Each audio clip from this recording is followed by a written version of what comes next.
If you've got a whole spice cabinet and somehow chicken still tastes like boring chicken, well, this video is for you. We're going to be making 12 homemade seasoning blends that you'll actually use.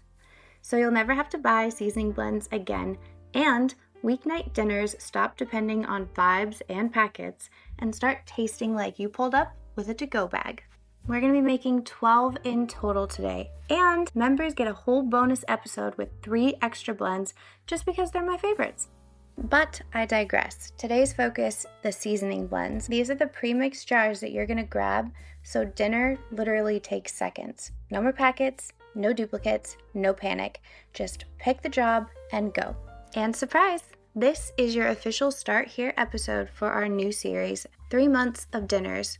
I'm going to show you the whole process for buying meat in bulk, knocking out all the prep in one afternoon so you have the next 3 months worth of dinners basically assembled and handled. By the end of the series, you're going to be so in love with the method that you're going to be pulling dinner out of the freezer just about every night. Blend number 1 is poultry seasoning, because chicken is innocent and it does not deserve to be bland. This is going to be your make anything taste like dinner jar. Chicken, potatoes, soup, even vegetables that are acting suspicious. I'm going to be building it heavy with the herbs. We're talking about basil and rosemary, then thyme and parsley, and a little bit of sage. So it's going to taste like you cooked it on purpose. Then we're going to round it out with the grown-up flavor crew. Garlic powder, onion, black pepper, plus paprika and dry mustard. This is the part that makes it taste like it came from somewhere expensive. Now this is optional, a tiny bit of cayenne if you want. I'm leaving it out today just because I have little people who will absolutely file a complaint. And yes, I am using those children's medicine dispensers as well as the little metal sauce holders because that's what I had. And honestly, I feel like it's kind of genius. Future me is grateful, present me is improvising. It's lunchtime in an actual kitchen, so I'm not pretending that we are above feeding people here. I ran out to the freezer and grabbed those chicken strips from one of my recent batch cooking days because that is the whole point. When the freezer is handled, lunch is basically just assembly, just like dinner. Chicken wraps for lunch, quick, easy, simple, toss them in the oven and just keep moving. And while those are cooking, we're on to our next seasoning blend. Because I'm building this so that way future me, and hopefully future you, doesn't have to think about it. She just grabs and she goes. This is chili seasoning, and I don't mean a sprinkle to help your taco meat have really good flavor. I mean a bucket of chili from scratch. Win a blue ribbon contest. People are asking for your chili recipe. Oh my gosh, it's so good. I get really excited. This is how you guys know I genuinely love food. Once you have this ready and in your seasoning cabinet, chili night is going to stop being a project and start feeling like a flex. It's heavy on the chili powder.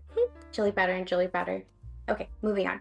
It's heavy on the chili powder and cumin. That's your backbone here. Then brown sugar to round it out. It gives it this rich depth.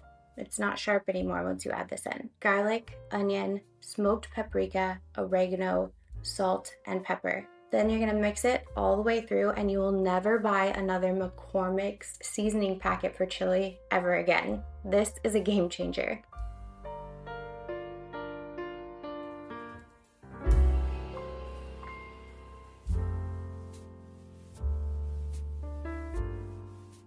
Alright, Greek seasoning is next, and this one is a weeknight cheat code. I'm doing oregano, basil, rosemary, and then a little onion powder, garlic powder, dill. You'll see a tiny pinch of thyme, salt, black pepper, and the thing that makes it taste like you actually tried here, dehydrated lemon zest. And yes, dehydrated lemon zest could be a whole video by itself because it is cheaper at home, and honestly, it's a lot easier than you'd think. I do have a little bit of a secret with that, but I will clue you in on it real soon. I'm going to put a pin in it just for now because I'm trying to stay in the lane today. Blends that make dinner taste right in seconds. Also, we're not wasting what's left in these glass jars. If it's already open, then it's already invited to the party. So I'm dumping the leftovers into a bowl and we're blending it from there. Mix it up, grab the little green canning funnel thing. I'm not really sure what the name of it is off the top of my head, but I'm gonna call it the I'm not cleaning the spice dust off of my counter yet again tool. That's its new name for today. Greek goes back to the shelf where it belongs because, again, future us, not measuring oregano on a Tuesday. And while I'm here, I'm gonna be making some coffee because apparently I am running a seasoning factory today. This is where it gets hard for me to keep the voiceovers within a certain amount of time. Jamaican jerk seasoning. I was really hesitant the first time I made this because I didn't think the flavors would blend very well, and that is where I was extremely wrong. This is my favorite seasoning blend on everything. So it has onion powder and garlic powder, thyme, and then you're gonna add in allspice. It's one of those secret ingredients. Then you're gonna go ahead and put your cayenne pepper in. Then you're gonna add in your tiny pinch crew, your cinnamon, your nutmeg, cloves, a little bit of red pepper flakes. It sounds dramatic, but it's more of a layered taste rather than just spicy. Then a little bit of paprika, parsley, and a touch of cumin, and it's done. However, it does have heat to it. So when I'm making salmon, which you'll see later in the video, it's my favorite salmon recipe. It's so good.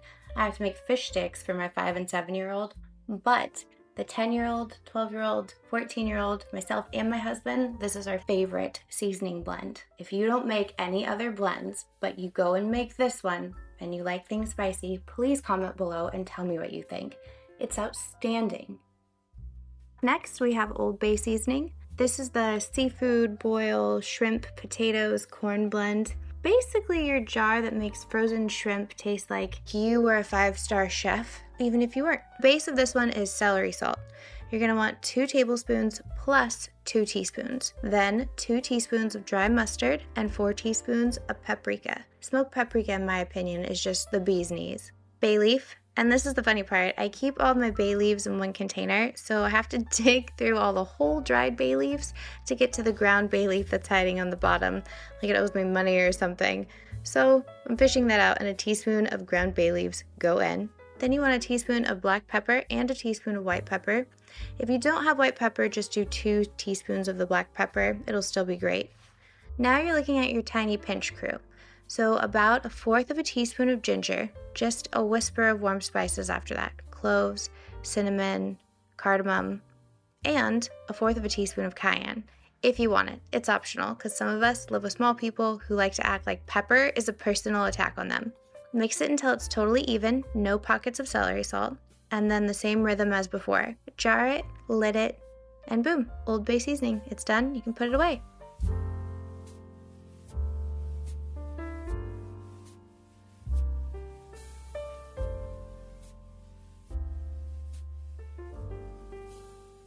Now we're allowed to have a sip of coffee, and cool, love that for me. We're totally fine here. We're just gonna move on. Straight to the pantry to grab the brown sugar because we are going to be making barbecue seasoning next.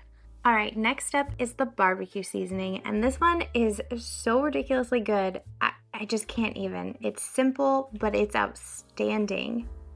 You'll definitely notice one of my littles popped in at this point and asked if they could help. I make it a habit in my kitchen to say yes as much as possible. I want the kids involved and I want them to feel like they can be a part of things. So when Natty asked if she could help, my answer was yes. So those are the little hands you see making this seasoning blend. It's that easy. Your 7-year-old could do it. This is the blend that's going to make pork, chicken, and even roasted veggies taste like you planned an entire cookout. Your base is paprika. I highly recommend using smoked paprika here because it tastes like a bunch of effort went into it, and really, it didn't. And then we're adding salt, black pepper, brown sugar, and just enough garlic and onion powder to make it taste finished. Then you're gonna add in a tiny bit of chili powder. It's not spicy, but it just gives it that where has this been missing my entire life flavor. You're gonna mix it up until it's the same color all the way through, no brown sugar clumps hiding there, jar it, lid it, and this is one of those blends that's going to get used so fast you're gonna swear you made it yesterday. Barbecue? Check.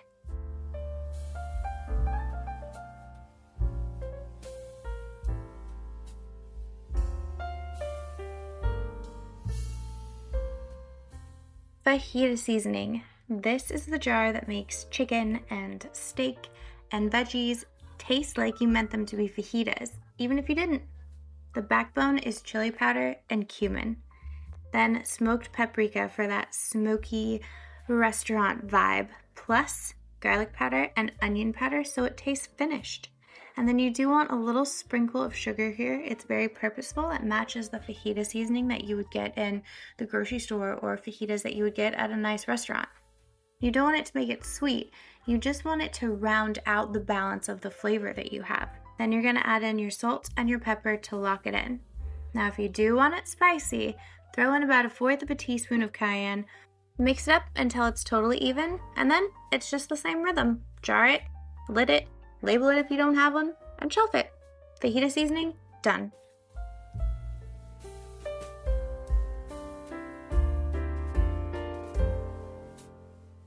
Next up is blackening seasoning, and this one is basically unfair. This one is going to make all your proteins taste like you ordered it from a restaurant. Your base is smoked paprika, then you're going to add in, your base is smoked paprika, then cumin for depth, and brown sugar, just a tablespoon. It caramelizes it and gives you that really beautiful blackened crust. Your salt goes in, then your oregano, garlic powder, onion powder, and chili powder, just to round it out.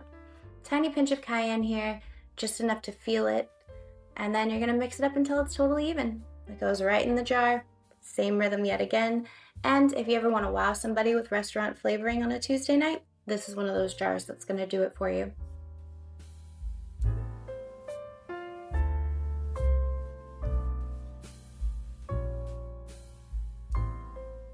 Now, if you're like us, we have tacos once a week minimum. We are big taco fans in this household. So taco seasoning is going into a very large container. Taco season, truthfully, is one of the reasons we're here, because taco night happens whether or not it's planned. So this one is chili powder, cumin, paprika, and black pepper, plus a little bit of onion, oregano, and salt. And then you're just gonna add in a pinch of garlic, some red pepper flakes, and cayenne, which again is optional if you have littles. Enough for it to taste like taco seasoning, but not enough to scare those littles. And like I said, it's not going into the tiny jar, it's going into the ginormous jar, because I'm basically quadrupling this recipe. Plus, all of the glass jars that we use in this video should be in our Amazon store. I'll link that into the description for you guys. Since taco seasoning gets used so frequently in my house, it's one of those, if we're gonna do this, we're gonna do it once and it's gonna be done for a good long while. Cajun seasoning. This is the jar you grab. This is the jar you grab when dinner needs to wake up a little bit. Chicken, shrimp, potatoes, rice, even boring veggies. Cajun is gonna fix all that attitude. Your base is paprika, then you're gonna add in your garlic powder and your onion powder, because Cajun seasoning without garlic is just, it's just not Cajun seasoning. Then your salt is gonna go in, and you're gonna add in your dried oregano and thyme for a real Cajun vibe, and a teaspoon of black pepper just to keep it honest. Then your heat, cayenne, then your red pepper flakes, about a half a teaspoon. I'm calling that optional and leaving this one out, just because red pepper flakes can go from flavor to who made this a challenge really quickly, and I cannot risk dinner with my littles for that. Then you're gonna mix it up until it's one color all the way through, and then you're on the same rhythm again. Put it in the jar, put the lid on it, and you're done. All right, the classic Italian seasoning. This is the grown-up version, not the sad little shaker that tastes like it's been opened since about 2014. This one is all herbs. Basil, oregano, parsley, those are your base. Then you're gonna add in rosemary and thyme, and you're gonna make it taste like real food instead of just generic seasoning. I like garlic powder in here, plus a little bit of chili flakes if you want it to have a tiny little dash of attitude. It's not spicy, it's just enough to keep your spaghetti interesting. Trust me, if it was spicy, I would have complaints from my littles. And then your Italian is done. This one lives on pasta, marinara, meatballs, soup, basically anything that you want to taste like comfort food. And yes, we do grow a lot of our own herbs and seasonings here, so I did have to run this one through the Magic Ninja to blend it up enough to actually become a blend.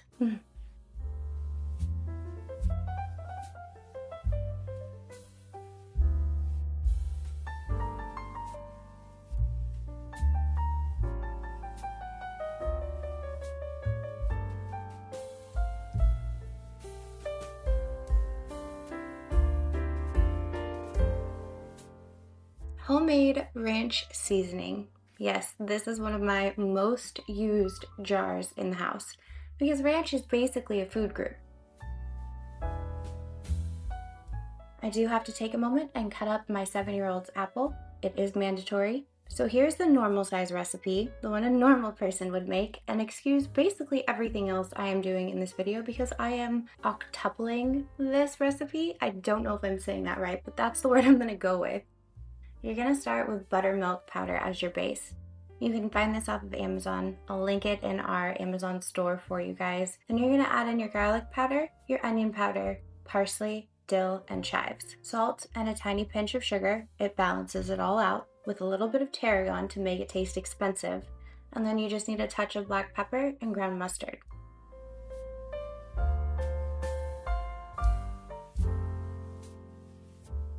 Now what you're seeing is probably the world's largest jar of ranch, and it's because my family thinks we are running a ranch restaurant here.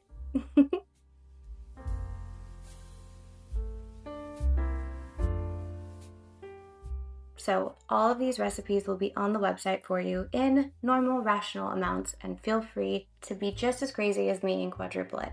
Ranch, done.